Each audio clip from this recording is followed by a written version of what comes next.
Kari, we got to do our Thule impression now. You ready? All right. 3, 2, 1, go for it. All right.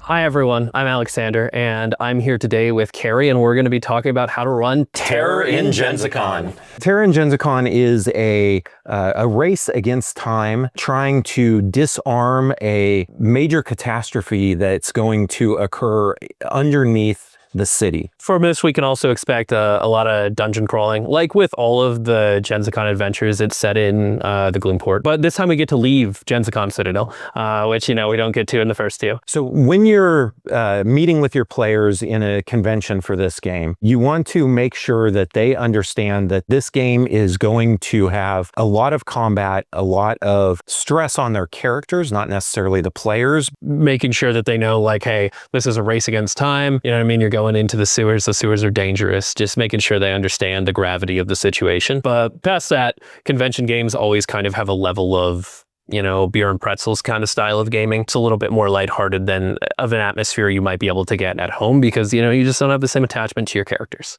As with all of the Genzacon adventures, it starts by talking to Peter Wezekost in Genzacon Citadel. Peter is concerned about a group of Thule conducting or, performing something called a Netherfire conflagration, which is essentially a magical bomb that will burn all of the Gloomport and Darkenhaven into nothing. The Netherfire conflagration is definitely a big part of building the drama for the players, and in the dungeon they might hear a thrumming in a certain part or something like that really allows them to know that this thing is building. There are some large blocks of text in some of the Genzacon modules, and generally I recommend keep that to like 3 to 5 minutes at the absolute most. Basically started out with the briefing, but give them just the key points. Peter, he's not entirely sure where it is, but he sent a bunch of people off to go search some likely locations within the city, but his gut feeling is telling him that it's in the sewers, so he's sending you to Mathra McGillen's, or Strongarm McGillen's rather, to go meet up with a couple of people who have more information and search the sewers. They go to McGillen's. Both the parties thought he was a vampire, so we just kind of rolled with that. They get a NPC to help guide them. I chose the Frothgora, who is a corrupted dwarf, and I played her a little more feral than you'd normally expect. Generally, I find that, when you have an NPC that's a little bit weird or a little bit, crazy, it kind of lightens the mood at the table a little bit, gets some people, laugh, and everyone kind of loosens up a little bit. There's always a little bit of anxiety that comes with a con table for a lot of players. They're going to explain some stuff about the Shadgrim dwarves, which are these cursed dwarves, which are working for the Thule, and Mathra will ultimately lead the party into the sewers. In convention play, they should be in the dungeon within the first 15 minutes. 15 minutes after everyone has picked a character and you've started reading the introduction, they should be in the dungeon making decisions and moving around. Yeah. The dungeon is huge, and if they go through the entire dungeon, like generally most D&D players are completionists, you'll never get through it in a normal con slot. So I actually just completely removed the south half of the dungeon, as well as give them thrumming or this low rumble that they could kind of feel,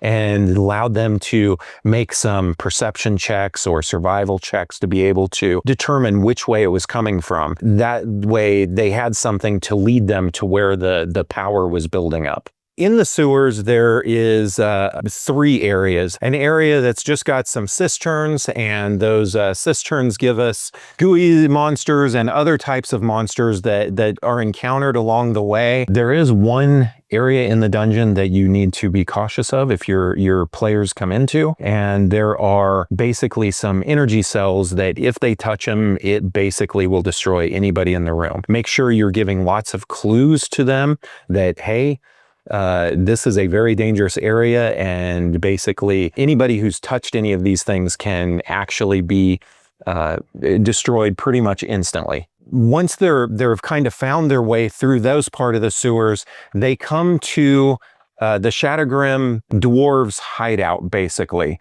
And those Shadowgrim have some of the clues that they need to be able to get through the third part. And the third part is actually dealing with the Thules and trying to actually stop the bomb, the conflagration from actually happening.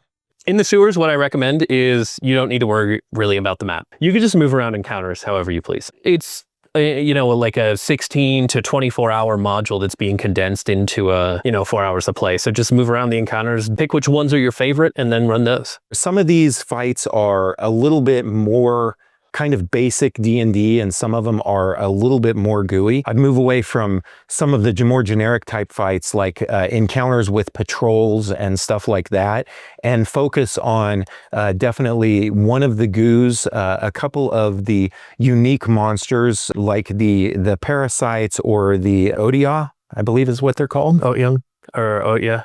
Yeah, I know what you mean.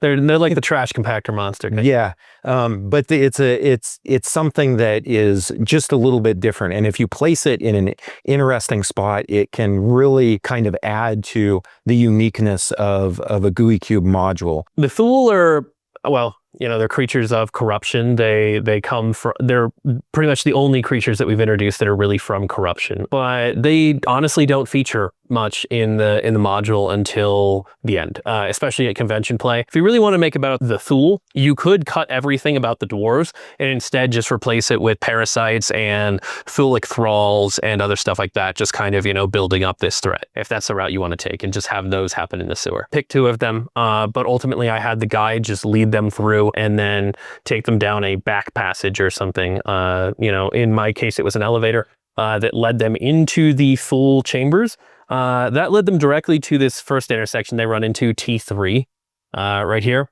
And I just had the door to the rest of the dungeon open. That let them go into the sleeping areas. They could learn some stuff about the conflagration. There's also a laboratory there where an abomination will attack them once they enter. And then after leaving that, they have the option of going into a hallway to the final boss fight, but there's a door there, and I'd recommend you keep that locked and force them to go into a control room because there's a lot of information they're going to need. Roughly in the control room, they'll find a book that explains what the Netherfire conflagration is and what the party's going to need to do, as well as like a control panel. And they are given a countdown actually, and it says that they have about 40 minutes left in the countdown. Now, I would adjust this as you see fit at the table. Personally, I'd give them a short rest before the boss fight. They're absolutely going to need one, but I think it would be inappropriate to give them a long rest. I just don't think that they have anywhere near enough time for that. Ultimately, they need to find a control stone, which is on the body of Zulch, who is essentially the leader of this group of Thule. There is a mystery that's left in here. Essentially, they'll get this control sigil and have to insert it into the control panel and then rotate it one way or the other. And if they choose the wrong one, the entire thing blows up and the city of Darkenhaven and the Gloom-Port are destroyed. So this is a secret that's not explained in the manual they find, but there are a number of clues that they will acquire throughout the boss fight. So this would be important to do. We'll get into some other alterations that can be done for con play, but that essentially ends the module. They return back to Pater and collect their reward. The way I altered it with the boss fight is that the disarming has to happen in the room itself. So like on the device, the nether crystal that's floating on the base is where they deactivate it. And I gave them a pretty clear timer. They had 10 rounds to complete the fight or to disarm it. Both groups were able to disarm it in time and ultimately, save the city. You are controlling the monsters, and that means if somebody does a hit and you think this combat needs to be over, that hit can take a monster from 100 hit points down to 0. Your biggest thing on the convention, you want to keep the players engaged and having fun. I have a slightly different way of doing convention games than a lot of our dungeon masters. I do what I call speed D&D. Essentially, I'll talk to the party and ask them when it is the start of a round, go ahead and roll your attacks and damage beforehand. If you know what spell you want to cast, go ahead and roll that, and then I'll just go down the list and one after the other, go. I'll also kind of generalize the attacks that I'm doing for monsters, where I'll just roll all of them at least for one monster at the same time. So I'll pick up 4 d20s and roll them at the same time, count off which one's attack, go ahead and move forward. Another part of that, and a good idea for most convention games, not just this one in particular,